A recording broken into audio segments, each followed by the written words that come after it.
നമസ്കാരം. മഞ്ഞ് പുതഞ്ഞു കിടക്കുന്ന ഗ്രാമങ്ങളിൽ നിന്നും വീണ്ടും കർഷകർ ദില്ലിയുടെ തെരുവുകളിലേക്ക് വന്നു തുടങ്ങിയിരിക്കുന്നു. ഒരുപക്ഷെ 2020 മുതൽ 2021 വരെ രാജ്യം ശ്രദ്ധിച്ച കർഷക സമരത്തിന് പിന്നിലുണ്ടായിരുന്ന രഹസ്യ അജണ്ടകളോ രാഷ്ട്രീയ താല്പര്യങ്ങളോ ഒന്നും വെളിപ്പെട്ടില്ലായിരുന്നുവെങ്കിൽ ഇതിനെ രണ്ടാം കർഷക സമരം എന്ന് തന്നെ വിശേഷിപ്പിക്കാമായിരുന്നു.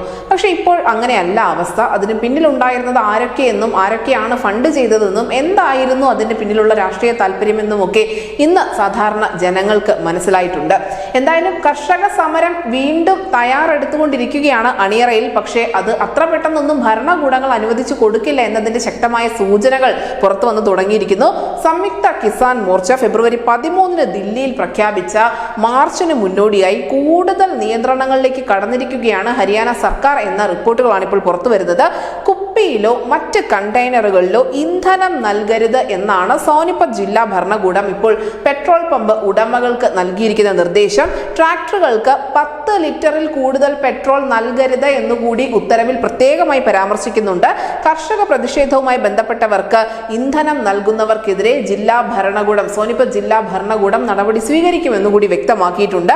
അവശ്യ ഘട്ടങ്ങളിലൊഴികെ യാത്രക്കാർ പ്രധാന പാതകൾ ഉപയോഗിക്കരുത് എന്നാണ് ഹരിയാന പോലീസ് പുറത്തിറക്കിയ ഉത്തരവിൽ പറയുന്നത്. ഹരിയാനയിലെ പഞ്ച്കുലയിലും ആൾക്കൂട്ടങ്ങളും കൂടിച്ചേരലുകളും ഉൾപ്പെടെ നിരോധിച്ചിട്ടുണ്ട്. മാത്രമല്ല ഇന്റർനെറ്റ് സേവനങ്ങൾക്കും ബൾക്ക് SMS-കൾക്കും ഒക്കെ അവിടെ നിയന്ത്രണങ്ങൾ ഏർപ്പെടുത്തിയിട്ടുണ്ട്. നമുക്കറിയാം, പലപ്പോഴും കോലം കത്തിച്ചും ഇന്ധനം കത്തിച്ചും ഒക്കെ ഒരു ഭീകര അന്തരീക്ഷം സൃഷ്ടിക്കുന്നതിൽ ഈ ഇത്തരത്തിലുള്ള തീവെപ്പുകൾക്ക് വലിയ പങ്കുണ്ട്. അതൊരു ചെറിയ സമരമാണെങ്കിലും വലിയ പ്രക്ഷോഭമാണെങ്കിലും ശരി, അത്തരത്തിൽ തീക്കളി നടത്തുമ്പോൾ അതിന് കിട്ടുന്ന ഒരു മീഡിയ കവറേജ് അല്ലെങ്കിൽ മാധ്യമ ശ്രദ്ധയൊക്കെ വളരെ വലുതായിരിക്കും. എത്ര ചെറിയ സമരമാണെങ്കിൽ പോലും അതിന്റെ ഇന്റൻസിറ്റി അല്ലെങ്കിൽ അതിന്റെ തീവ്രത വർദ്ധിപ്പിക്കുന്നതിൽ ഇത്തരത്തിലുള്ള ഈ തീ കത്തിക്കൽ പരിപാടിക്കൊക്കെ വലിയ പങ്കുണ്ട്. അതുകൊണ്ട് തന്നെയാണ് ഇത് മുന്നിൽ കണ്ടുകൊണ്ട് ഹരിയാന ഭരണകൂടം പറഞ്ഞിരിക്കുന്നത് 10 ലിറ്ററിൽ കൂടുതൽ ഒരു ട്രാക്ടറിനും നൽകേണ്ടതില്ല.